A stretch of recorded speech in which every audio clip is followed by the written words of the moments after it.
This video is an overview of portaging. There are a lot of other videos about portaging that I've created for you, and I will reference those videos where appropriate in this video. Okay, so this is an overview.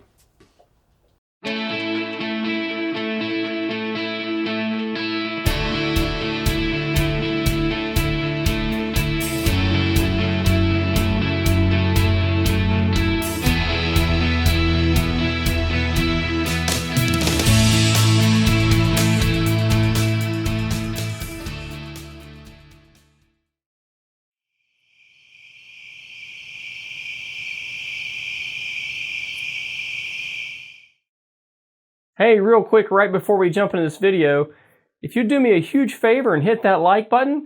Also, thank you for subscribing to this channel.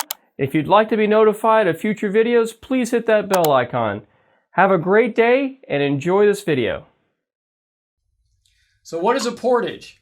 Well, portaging is the process or act of moving everything when you're backcountry paddling overland from one body of water to another. Portaging allows you to access other areas on the map and go exploring. Your crew will have portages on your trek to Northern Tier, and you will likely have at least one portage on your very first day.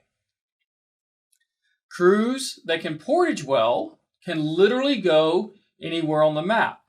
Those that cannot portage well typically are stuck on the big lakes because all of the pain of portaging, then they don't want to go off on the map and portage a lot. So to fully experience all that Northern Tier has to offer, which is a lot, okay, your crew needs to portage well. To get this discussion started, let's look at a map used in the Boundary Water Canoe area just to the east of Ely Base. Land is yellow, water is blue, streams are black, and a portage trail is a set of red dots in a line. The length of the portage trail is measured in rods, which is the red number next to the portage trail. What is a rod, you ask? A rod is about 16.5 feet, or the length of a canoe, which was the traditional device used to measure the length of a portage trail. How long is the average portage trail? Well, of course, that would depend on where you go. For this map, 75% of the portage trails on this map are 35 rods, or approximately 600 feet long. Portaging is very demanding of your entire body, and your choice of footwear is very important. I would highly recommend watching my two videos on footwear, entitled Boot Requirements for Northern Tier and Recommended Footwear. And while we're on the subject of footwear, you may not have the perfect fit of your shoes. Remember, we aren't backpacking at Northern Tier, okay? We are just portaging, okay? Make sure you wear cushion shocks. Use sock liners, and if you need to, also use Leuco tape to help prevent getting blisters. Portaging starts with packing well. What does packing have to do with portaging? Well, packing has everything to do with portaging. When you pack yourself, your crew, your whale bags, and your canoe properly, your portage will be much easier. The reality is, your portage will start before you leave camp. Let me explain. Packing well starts with only taking exactly what's needed, nothing more and nothing less. I have 7 videos that just cover packing. Those videos are my personal gear list for summer canoeing, on the water clothes and equipment, personal dry bag, crew gear list, canoeing as a volume problem, the whale bag, and loading your canoe. Watching all these videos is critically important so that you have an in-depth understanding of exactly what to bring, why you are bringing it, and how to pack everything from your personal gear to your crew gear, and then finally the whale bags and the canoe itself. So that when you arrive at your portage, everything is set up and ready to go.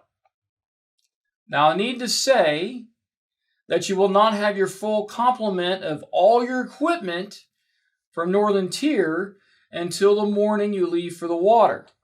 However, normally you should get your whale bags the afternoon before.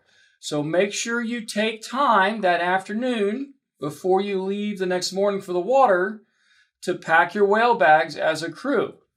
If there's an issue, you have some time to figure that out.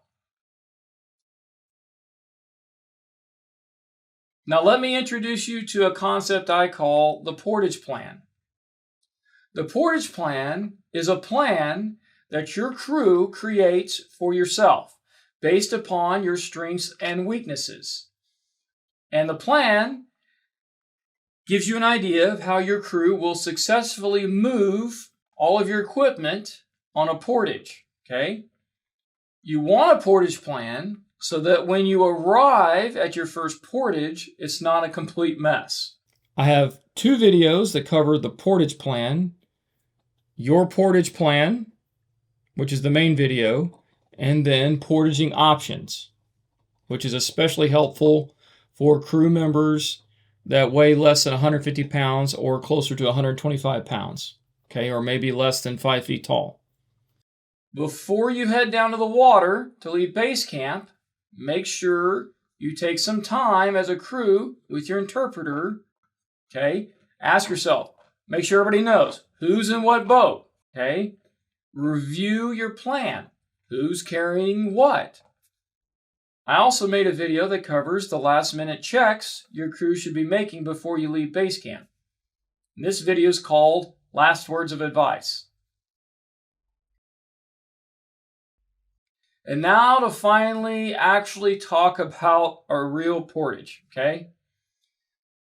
Portaging is kind of like building a house. You start with the plan, you prepare, and then build a great foundation. And once the foundation is ready, the rest of the house is easy, okay? Portaging is all about preparation. If everything is well prepared, then hopefully the portage itself is easy. Well, it's still physical work, but it shouldn't be a confusing mess. I have 2 videos that cover an actual portage. One is how to portage, where I show you actually how to do a portage. You watch a portage as it's happening in the field. And then another video on portaging the canoe by yourself, called Portaging the Canoe. Let's talk about self-assessment. At the end of the first 2 to 3 days, on each night, I highly recommend you spend some quality time in camp as a crew discussing the portages for the day.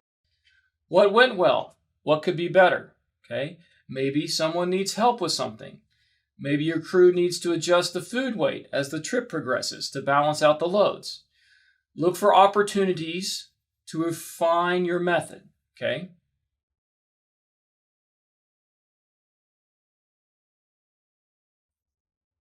Did you know that you can practice portaging at home even if you don't have whale bags or possibly even a canoe?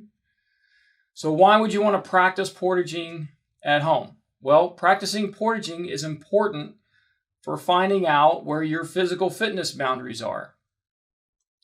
Specifically, carrying heavy loads. And that being said, I want to emphasize that you need to go to Northern Tier. Okay? I know you have likely heard of how heavy things can be that you will need to carry. Okay? Let me remind you that you will be portaging as a team. Before you go to Northern Tier, you can practice a few things, and then those things are discussed in my practicing portaging video.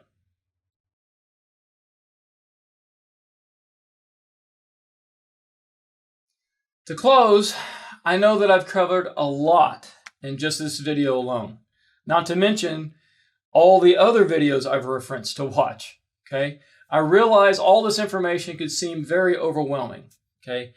All of this is just at a minimum to give you an idea of what portaging is like, okay? You get to decide how much you want to learn before you go, okay? And remember, your interpreter is a great resource. So why so much? Why so much information? Well, I think to a lot of folks, portaging is often one of the most unknown and most intimidating aspects of backcountry paddling. I spent probably around 1,000 hours putting together all the portage videos, okay? And I spent all that time and energy so that you, if you'd like, can have a really great idea of what portaging is like. And, so you could be better prepared when you actually get to portage for the first time, okay? And all of you will have a great trip, all right? I just want you to be well prepared. One last thing. You may find the equipment issued to you from Northern Tier, okay, may vary from what I've discussed in this video or in any of my other videos, okay? I've tried to account for this by empowering you with enough knowledge to be flexible and adjust accordingly. To end, there are a lot of things in life, okay, in Scouts and at Northern Tier, where we just need to embrace the experience, okay? Which is a way of saying, I know portaging can seem intimidating, okay? And I'm sure your crew will have opportunities to overcome different adversities, okay? With the knowledge learned here and applied in the field, your memories of portaging, I hope, it should be a sense of accomplishment. For some, there's a lot of pride in accomplishing a job well that could easily be very frustrating, okay? And if you can portage well, your crew will literally have no limits. The world, okay, the map, is all yours. You're free to go where you wish. And with that, have a blessed trip. Hey, I really hope you enjoyed watching this video. If you'd like to support this channel, remember, please subscribe to this channel. Tell your friends about it. Thanks for hitting that like button.